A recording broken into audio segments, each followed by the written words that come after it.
And hello po mga kalinga, magandang araw po sa inyo lahat. This is Kuya Jens and welcome back po sa ating YouTube channel. Sa mga bago lang po sa aking YouTube channel, huwag niyo pong kalimutan mag-subscribe and click the bell button para lagi po kayo updated sa ating mga bagong upload na video. At syempre po, huwag po natin kalimutan suportahan ang Team Kalingap sa pangunguna ni Kuya Val Santos Matubang, Ate Edna Vlog at syempre Kalingap Rob. At po, supportahan din po ang mga kasama sa Team Kalingap. Nandiyan po ang K-Boys, Kalingap Partner, Kalingap Reactor, lahat po ng charity vlogger sa buong Pilipinas tumutulong sa mga kabayan natin ng lahat may hirap. Supportahan po natin lahat, guys. So, eto na mga Kalingap, unti-unti na natin ilabas yan kung sino nga ba yung beneficiary na muntik ng wakwakin ng mga, alam kong kilala nyo na kung sino, pero wag natin pangalanan dito. Hayaan natin silang umamin at makaramdam, mga Kalingap.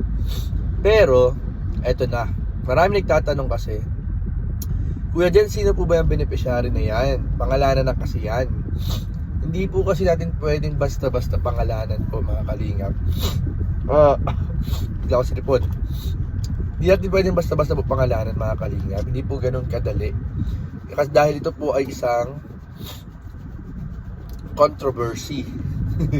Controversy po ito, mga Kalingap. Pero ito na, para di na kayo maghula, magbibigay ako ng clue. Ano? Ito bang beneficiary na ito ni Kalingap Rob ay hindi Kalingap Angel. Hindi po siya Kalingap Angel. Siya po ay isang beneficiaryng lalaki. Beneficiaryng lalaki po siya ni Kalingap Rob na nagsumbong. Nagsumbong, kaya po namin nalaman kasi nagsumbong siya. At ito po ay nakarating mismo kay Kalingap Rob. Grabe guys, hindi na nahiya.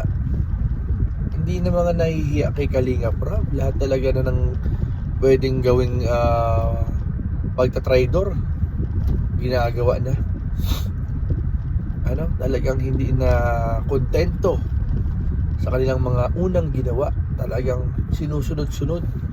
Parang gusto bang gumawa ng sariling community at mapalipat ang mga beneficiary sa kanila. Kasi iniisa-isang gapangin So yun po, mga Kalingap, ang nangyayari. And syempre, ang mga masamang plano at binabalak ay hindi naman po yan nagtatagumpay. Buti nga po ay loyal po yung mga beneficiary kay Kalingap Rob at nagsusumbong. Nagsusumbong po, mga Kalingap. Kaya nga, thank you sa lahat ng beneficiary na hindi nadadaan sa suhol, hindi nadadaan sa mga gandang pangako, hindi nadadaan sa mga bagay, mga bagay na mabubulaklak na salitang sinasabi ng mga wakwak na yan. So ayun po, mga Kalingap, ang clue natin para din na kayo mag-isip, kasi yung iba ang dami ng haka-haka na mali-mali. So hindi po Kalingap Angel, isa po siyang beneficiaryng lalaki ni Kalingap Rob. At ayun nga, sana ay hindi naman na humantong na pati mga Kalingap Angels ay subukang wakwakin din itong mga wakwak na ito.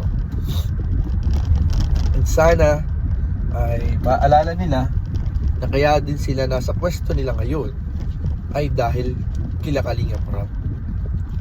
Na kung di dahil sa Kalingap ay wala sila sa kung nasaan man sila ngayon at kung ano man yung mga bagay na natamasa nila at nabago sa buhay nila. So kahit man lang sana yung respeto man lang sana sa pamilya Matubang, sa Kalingap, sa founder at kay Kalingap Rob, yung respeto man lang sana sa mga inaalaga ang beneficiary, sana kahit man lang yun sana iparamdam pa nila. Kasi talagang grabe na yung ginagawa, mga Kalingap. Hindi na siya maganda. Lahat na yata ng pwedeng gawin baka halos nagawa na. Sana ay matauhan. Sana maging okay pa ang lahat. Ano? Sana maging okay pa ang lahat. Para matapos na rin yung mga issue kasi ang dami naiipit. Ang dami pong kumbaga parang naiipit na argabyado sa sitwasyon na nagugulo yung buhay dahil sa mga nangyayari. So yun lang naman po. Hanggang doon lang po talaga muna ang ating ang ating clue. Hanggang doon lang muna ang ating clue, mga kalingap, para sa kapakanan po ng beneficiary. Hindi po natin pwedeng pangalanan. Ano po? So yun lamang po, mga kalingap. Kung kayo ay may mga question, tanong, itanong nyo po sa comment section. Kung kayo man po ay merong mga komento itungkol dito po sa issue na ito, i-comment po ninyo sa comment section po, mga kalingap. And maging vigilante po tayo kapag matiyag, mapangahas, matanglawin sa lahat ng mga napapanood natin. Yun lamang po, mga kalingap. And commercial lang din, baka po meron sa inyo gustong umorder ng Kuya Jen's Bread Spread, huwag po ninyong kalimutang umorder ng Kuya Jen's Bread Spread.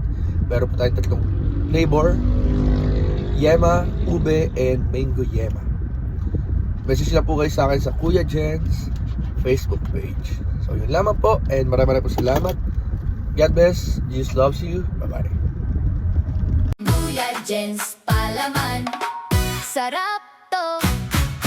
Pag umaga o merienda time, hanap mo'y swak, yung tunay na fine.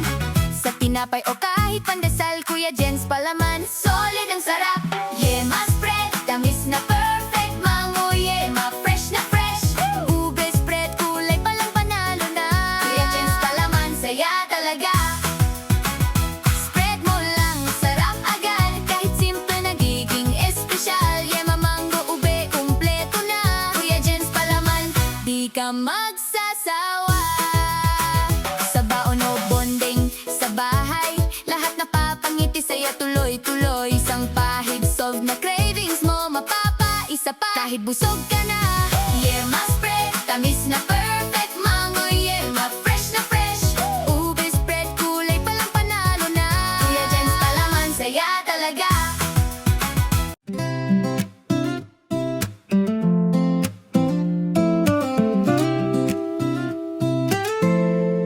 Umaga pa lang, gigising na, amoy tinapay sa kusina.